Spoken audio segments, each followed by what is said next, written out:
Yo yo yo, salut les turfeuses, salut les turfeurs, bienvenue pour un nouveau pronostic de Benoît Requin. Merci pour vos likes, pour vos commentaires, n'hésitez pas à vous abonner pour recevoir tous mes pronostics tous les jours et pour accéder à tous mes tickets pour la course du Quintet, rendez-vous directement dans mon commentaire épinglé.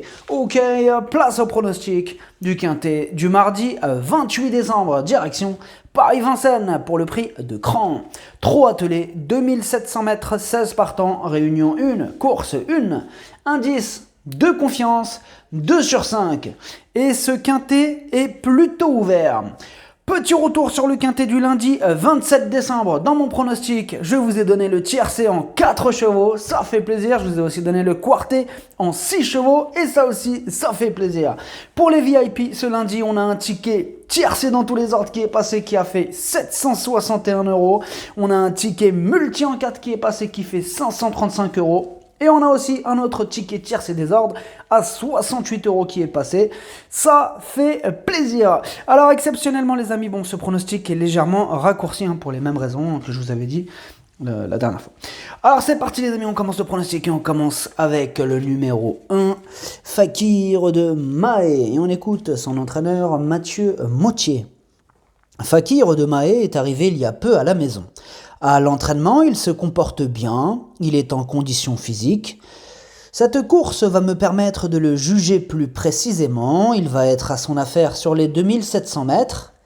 Il faut affronter des étrangers, ce qui complique toujours un peu les choses. Néanmoins, il fera de son mieux et je ne me priverai pas de lui faire disputer l'arrivée. Le numéro 2, Rocky Tilly. Et on écoute Jørgen Westholm. Rocky Tilly est en bonne forme, mais il y a de l'opposition. Il aura besoin d'un parcours à l'économie, il lui faudra donc bénéficier de circonstances de course favorables pour tirer son épingle du jeu. Je serais content s'il prenait une place. Le numéro 3, Falco Berry. Et on écoute Léo Abrivard. Falco Berry a couru de façon très correcte le 19 décembre sans avoir un parcours idéal. Il est sur la montante et revient en bonne condition. Il doit affronter des trotteurs étrangers. Pour la victoire, cela peut être un peu compliqué, mais il peut jouer les places à ce niveau. Le numéro 4, pour le numéro 4, on n'aura pas les commentaires de l'entraîneur. Et bien pour le numéro 5, pareil que pour le numéro 4, pour lui aussi on n'aura pas les commentaires de l'entraîneur. Le numéro 6, Vaprio. On écoute Alessandro Gocciadoro. Vaprio a fait une super course la dernière fois. Comme beaucoup de chevaux qui ne sont pas habitués à courir sur des grandes pistes comme celle de Vincennes, il a tiré. Ce coup-ci, il ne sera pas surpris et je pense qu'il se comportera mieux. La seule interrogation concerne la distance, mais il est fort et cela ne lui posera pas de problème. Le numéro 7, Fragonard Dello, et on écoute Kevin Leblanc. Fragonard Dello est reparti à la campagne pour se ressourcer et va revenir la veille de la course. Il a fait de l'entretien. Il est resté en bonne forme, il devrait bien courir dans cette épreuve. Après, l'opposition notamment étrangère est présente et il faudra que cela se passe bien. Il a besoin du parcours, il a néanmoins sa place dans le Quintet. Le numéro 8, Domino Dream, et on écoute Loïc Péché. Domino Dream a buté à 2 reprises dans le concurrent qui nous précédait à Mokanchy.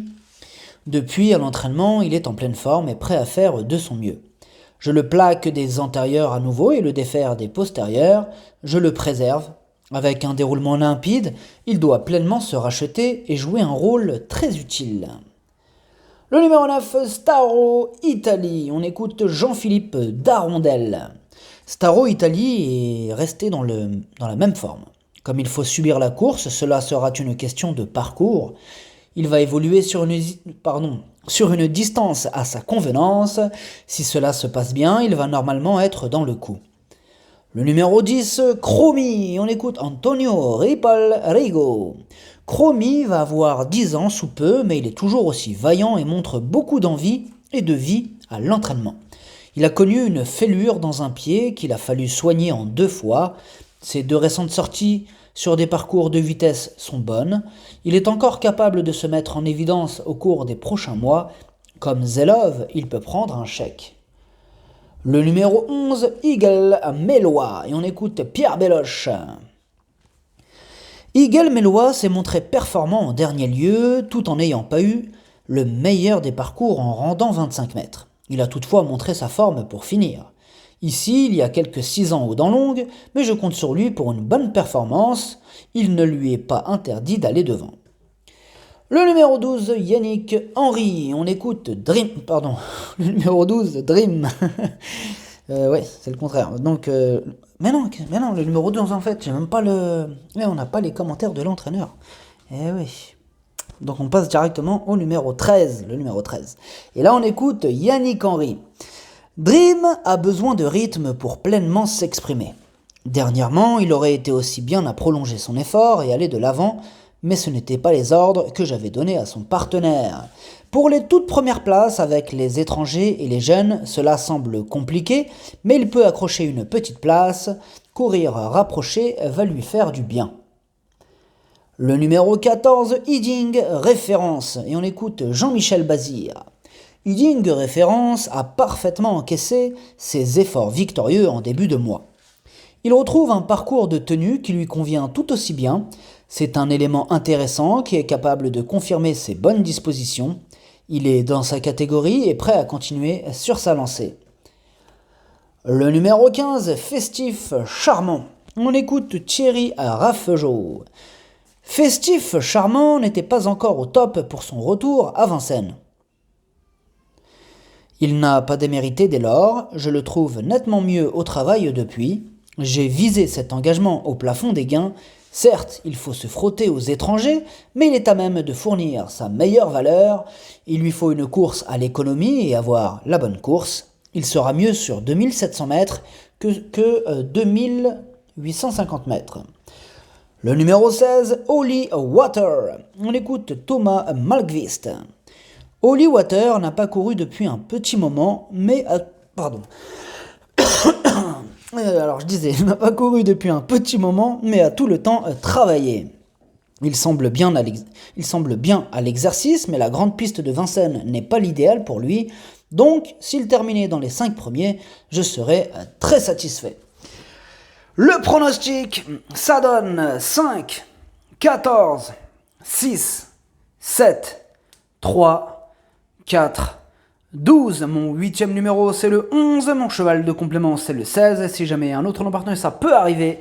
Le 2. Merci d'avoir suivi cette vidéo. N'hésitez pas à vous abonner pour recevoir tous mes pronostics tous les jours. Et pour accéder à tous mes tickets pour la course du Quintet, rendez-vous directement dans mon commentaire épinglé. À jouer avec modération. Bonne chance. Chopez-le moi. Ciao.